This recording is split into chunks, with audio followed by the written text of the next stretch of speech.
नमस्कार, आप आर्यन खबर देख रहे हैं। मैं हूं परमवीर सिंह। बिहार के बाबू साहब को साधने में सभी पार्टियां लग गई हैं। बिहार में इसी साल विधानसभा का चुनाव होने वाला है और बिहार में जाति की राजनीति खूब होती है, ये किसी से छुपा हुआ नहीं। लेकिन राजपूत वोटरों पर सभी पार्टियों की निगाहें हैं और उन्हें अपने पक्ष में करने के लिए पूरा जोर शोर लगाया जा रहा है। देखिए, बिहार में राजपूत जाति के प्रतीक माने जाने वाले बाबू वीर कुंवर सिंह की पुण्यतिथि और महाराणा प्रताप की जयंती पर कई कार्यक्रम किए गए और ये कार्यक्रम सभी राजनीतिक पार्टियों की तरफ से किया गया। सबसे पहले बात कर लेते हैं बाबू वीर कुंवर सिंह की पुण्यतिथि की। तो इस दिन जो है बिहार सरकार के तरफ से शौर्य दिवस बनाया गया और पटना में पहली बार एयर शो का आयोजन किया गया और इस एयर शो में नीतीश कुमार पहुंचे थे। तो वहीं सारण से बीजेपी के सांसद राजीव प्रताप रूढ़ी ने जोर शोर से हिस्सा लिया था और जमकर उन्होंने इसका प्रचार किया था। इसके अलावा बीजेपी के तरफ से एक बड़ा कार्यक्रम किया गया जिसमें सिर्फ राजपूत जाति के लोगों को बुलाया गया और इस दौरान छपरा के सांसद राजीव प्रताप रूढ़ी ने बड़ा बयान दिया। राजीव प्रताप रूढ़ी ने कहा कि राजपूतों को अब तक सभी पार्टियां सिर्फ इस्तेमाल करती रही हैं और हमारे साथ अन्याय हुआ है और अब राजपूत एकजुट होंगे और बिहार की राजनीति में अपनी भागीदारी को बढ़ाएंगे। तो वहीं दूसरी तरफ आरजेडी की नज़र भी राजपूत वोटरों पर थी।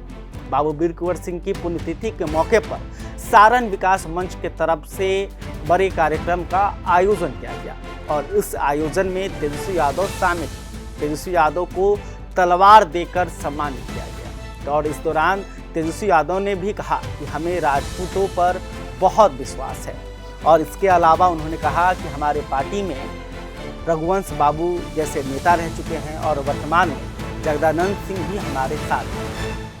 वहीं इस दौरान सारण विकास मंच ने तेजस्वी यादव से बाबू वीर कुंवर सिंह की 80 फीट प्रतिमा की मांग की। इस पर तेजस्वी यादव ने कहा कि 80 फीट का तो हम सिर्फ घोड़ा उनका बनवाएंगे। तो तेजस्वी यादव ने भी संदेश दे दिया कि हम आपके राजपूतों के साथ हैं। और देखिए, सारण विकास मंच का आयोजन जो है वो जदयू के पूर्व नेता शैलेंद्र प्रताप सिंह और आरजेडी के एमएलसी सुनील सिंह के द्वारा किया गया था। वहीं महाराणा प्रताप की जयंती पर बीजेपी के द्वारा जो है बड़ा कार्यक्रम पार्टी में किया गया और इसका नेतृत्व जो है नीरज सिंह बबलू ने किया और इस मौके पर सम्राट चौधरी, दिलीप जायसवाल, विजय सिन्हा और तमाम जो नेता हैं वो मौजूद रहे और महाराणा प्रताप की जयंती के जरिए जो है उन्होंने बिहार के राजपूतों को संदेश दिया कि बीजेपी आपके साथ है। लेकिन अब बड़ा सवाल ये है कि आखिर वर्तमान में बिहार की जो राजपूत जाति है वो किसके साथ है? क्या उन्हें बीजेपी पसंद है या फिर उन्हें आरजेडी का साथ चाहिए? देखिए, बिहार में राजपूतों का जो चुनावी मिजाज है वो बदलता रहता है। वो कब किस पार्टी के साथ रहेंगे यह कहा नहीं जा सकता। अक्सर ये भी कहा जाता है कि राजपूत वोटर जाति नहीं बल्कि अपने उम्मीदवार के तरफ देखते हैं। तो पहले आपको बता देते हैं कि बिहार की राजनीति में राजपूतों की भागीदारी कितनी है, राजपूत जो हैं वो बिहार की राजनीति में कितने मजबूत हैं और उनके जनसंख्या यानी कि आबादी के हिसाब से ताकत क्या है। तो देखिए, बिहार सरकार की तरफ से जो जातीय जनगणना कराया गया था उसके अनुसार बिहार में हिंदू सवर्ण यानी फॉरवर्ड जाति की संख्या जो है वो करीब 10% के आसपास है, जिसमें ब्राह्मण सबसे अधिक हैं, 3.65% इनकी जनसंख्या है। दूसरे नंबर पर राजपूत जाति की संख्या है जिनकी जनसंख्या जो है 3.45% है। तीसरे नंबर पर भूमिहार जाति के वोटर हैं जिनकी संख्या 2.86% है और कास्ट यहाँ मात्र 0.6% है। भले यहाँ पर ब्राह्मणों की जनसंख्या राजपूतों से अधिक हो, लेकिन राजनीति में भागीदारी जो है ब्राह्मणों से अधिक राजपूतों की है। इस पैमाने में जो है राजपूत ब्राह्मणों से आगे हैं। देखिए, अभी बिहार में अगर बात करें राजपूतों की ताकत की तो राजपूतों का 30 से 35 विधानसभा सीटों पर प्रभाव है। इसके अलावा 7 से 8 लोकसभा सीटों पर भी राजपूत जो है जीत हार तय करते हैं। आज़ादी के बाद से ही बिहार में कई राजपूत नेताओं का दबदबा रहा है। बिहार जब आज़ाद हुआ, यानी देश जब आज़ाद हुआ, तो बिहार में जब पहली सरकार बनी तो श्री कृष्ण सिंह मुख्यमंत्री थे, जो कि भूमिहार जाति से आते हैं। तो वहीं डिप्टी सीएम अनुग्रह नारायण सिंह, अनुग्रह नारायण सिंह जिसे लोग प्यार से बाबू साहब भी कहते थे, खुद श्री कृष्ण सिंह भी बाबू साहब कहते थे।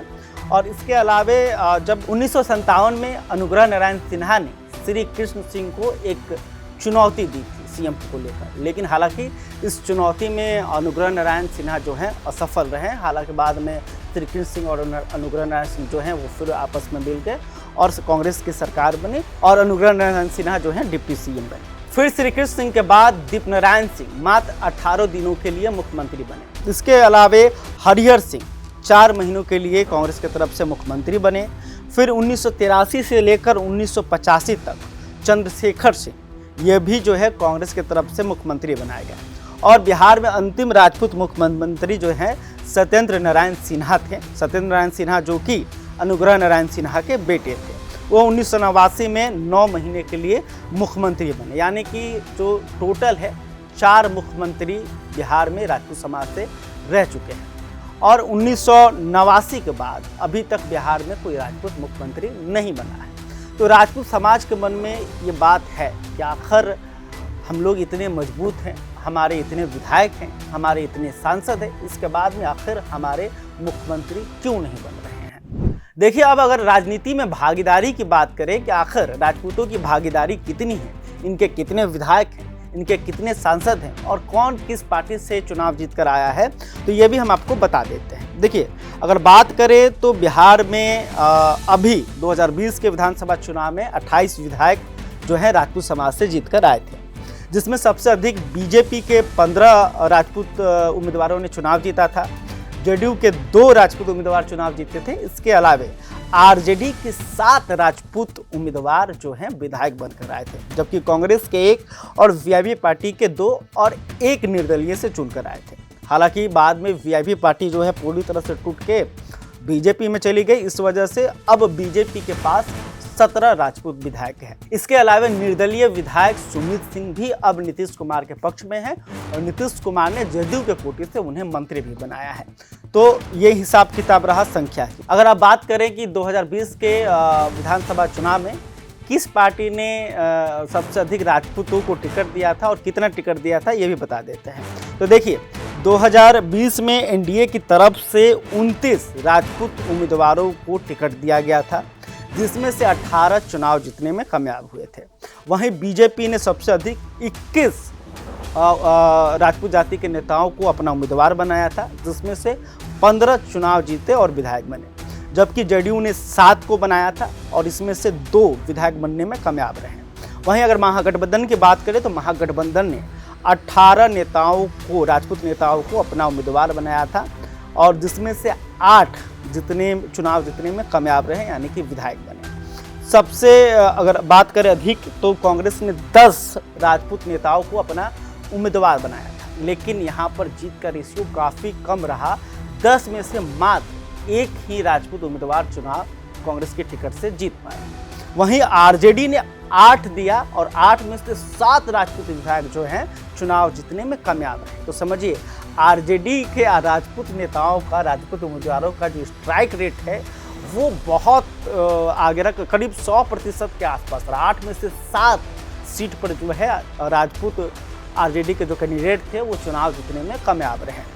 वहीं अगर बात करें मंत्रिमंडल की, तो मंत्रिमंडल में अभी 4 राजपूत समाज से मंत्री, जिसमें से 2 बीजेपी कोटे से और जेडीयू कोटे से 2 हैं।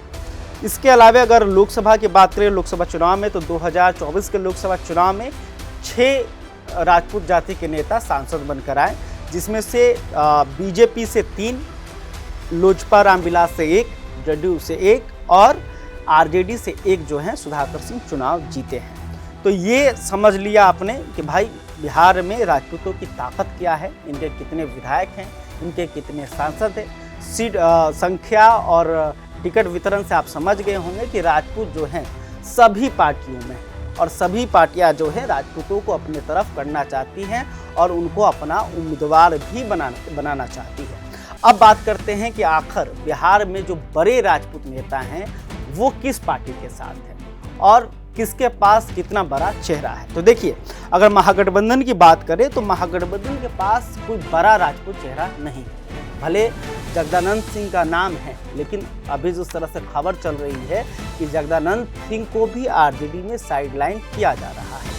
वहीं उनके बेटे सुधाकर सिंह भले सांसद हों, लेकिन उनका प्रभाव उतना अधिक नहीं है, क्योंकि बाई इलेक्शन में देखा गया कि रामगढ़, जिनका मतलब अपना विधानसभा क्षेत्र है, वहां पर अपने भाई को राजपूतों का वोट पूरी तरह से ट्रांसफर नहीं करवा पाए थे। इसलिए कहा जा रहा है कि सुधाकर सिंह और जगदानंद सिंह का जो प्रभाव है बिहार के राजनीतिकों पे, वो बहुत कम हुआ है। इसके अलावा जो है सुनील सिंह है, आरजेडी के एमएलसी हैं, लेकिन वो एमएलसी हैं और उनका जो प्रभाव है सारण के कुछ सीमित क्षेत्र में ही है। तो आरजेडी के पास एक बड़ी चुनौती है कि आखिर उनके पास राजपूतों का कोई बड़ा चेहरा नहीं है। एक इससे पहले प्रभुनाथ सिंह जो है, बाहुबली प्रभुनाथ सिंह, उनका परिवार आरजेडी के साथ था, लेकिन इस लोकसभा चुनाव में जब उनके बेटे रणधीर सिंह को आरजेडी की तरफ से टिकट नहीं दिया गया था, तो अब ये जो परिवार है वो आरजेडी से अलग हो चुका है और नीतीश कुमार की पार्टी जदयू में शामिल हो गया है। तो अब ये एक तेजस्वी के लिए चुनौती है कि आखिर कोई राजपूत बड़ा जो चेहरा है, नेता है, वो आरजेडी के पास नहीं है, या यूँ कहेंगे महागठबंधन के पास नहीं है। जदयू की बात करते हैं, नीतीश कुमार की पार्टी की बात करते हैं, तो ये चेहरे के मामले में बहुत आगे है। बिहार में राजपूतों के सबसे बड़े नेता माने जाते हैं आनंद मोहन। तो आनंद मोहन का जो परिवार है वो अभी नीतीश कुमार के साथ है। नीतीश कुमार के पार्टी जदयू के टिकट पर उनकी पत्नी लवली आनंद जो है 2024 में सांसद बन चुकी हैं। वहीं बेटे जो हैं चेतन आनंद, वो भले आरजेडी के टिकट पर चुनाव जीते थे, लेकिन जब सरकार बदला, जब नीतीश कुमार जब एनडीए में आए, तो उनके साथ साथ चेतन आनंद भी जो हैं वो एनडीए में आ गए। अगर बात बीजेपी की करें तो बीजेपी के पास राजीव प्रताप रूडी जैसा एक बड़ा चेहरा है। इसके अलावे नीरज कुमार बबलू और श्रेयसी सिंह जो है दिग्विजय सिंह की बेटी हैं, पुतुल सिंह की बेटी हैं। दिग्विजय सिंह जो हैं वो बांका जमुई के क्षेत्र में एक बड़ा नाम, राजनीति का बड़ा नाम, बिहार की राजनीति का बड़ा नाम, तो उनका परिवार का अभी भी प्रभाव है। तो बीजेपी, जदयू और महागठबंधन, तो जदयू के पास बहुत बड़ा चेहरा है, बीजेपी के पास भी ठीक ठाक चेहरा है, विधायकों की संख्या अधिक है, लेकिन आरजेडी के पास एक चुनौती है कि आखिर आरजेडी के पास कोई बड़ा राजपूत चेहरा नहीं है। हालांकि अब देखना होगा कि 2025 के विधानसभा चुनाव में राजपूत किस पर भरोसा करते हैं। कहा जाता है कि जिस तरह से यादव बनाम राजपूत की राजनीति होती है, राजनीतिक प्रभाव के लिए कसमकस दोनों जातियों के बीच चलता रहता है, इस वजह से थोड़ा जो राजपूत हैं वो आरजेडी से छिटके हैं और हिंदुत्व की राजनीति को लेकर भी राजपूत जो वोटर हैं वो बीजेपी के साथ ज़्यादा गए हैं। तो ये बड़ा चैलेंज है महागठबंधन के लिए, आरजेडी के लिए, कांग्रेस के लिए कि आखिर ऐसा क्या किया जाए जो राजपूत वोटर हैं वो उनके पक्ष में आए। क्या इसके लिए आरजेडी की तरफ से अधिक नेताओं को टिकट दिया जाएगा? क्या कांग्रेस जो है बिहार के राजपूतों को अपने पाले में करने के लिए कुछ नया प्रयोग करेगी? और बीजेपी के पास ये चुनौती है कि राजपूत वोट बैंक को अपने साथ कैसे बरकरार रखा जाए, क्योंकि राजपूत जो हैं वो अभी बीजेपी से नाराज बताए जा रहे हैं। इसका मुख्य जो वजह है कि केंद्रीय मंत्रिमंडल जो बना, नरेंद्र मोदी की सरकार का जो नया मंत्रिमंडल बना, उसमें से बिहार के किसी भी राजपूत सांसद को मंत्री नहीं बनाया गया। इसके अलावा ये भी कहा जाता है कि मंत्रिमंडल में भले 4 राजपूत मंत्री हैं, लेकिन उनके पास जो विभाग हैं वो बहुत छोटे विभाग हैं, कम बजट वाले विभाग हैं। इसके अलावा डिप्टी सीएम पर एक तरफ कुशवाहा जाति के सम्राट चौधरी बैठे हुए हैं, तो एक तरफ जो है भूमिहार जाति के विजय सिन्हा बैठे हुए हैं। इसके अलावा बीजेपी के प्रदेश अध्यक्ष जो हैं वो बैस जाति के हैं। तो आखिर बीजेपी जहां राजपूत जाति के सबसे अधिक विधायक हैं, आखिर उन राजपूत जाति के नेताओं को बड़ा पद क्यों नहीं दिया जा रहा? इस वजह से राजपूत जाति के जो वोटर हैं, जो नेता हैं, वो अंदर बीजेपी से नाराज चल रहे हैं। तो देखना होगा कि इस नाराजगी का फायदा महागठबंधन कैसे उठाती है। खैर, अभी तक आपने हमारे चैनल को सब्सक्राइब नहीं किया, तुरंत कर इस खबर को लेकर आप क्या सोचते हैं कमेंट करके बता सकते हैं। वीडियो फेसबुक पर देख रहे हैं तो हमारे पेज को भी लाइक कर लें। बहुत बहुत धन्यवाद।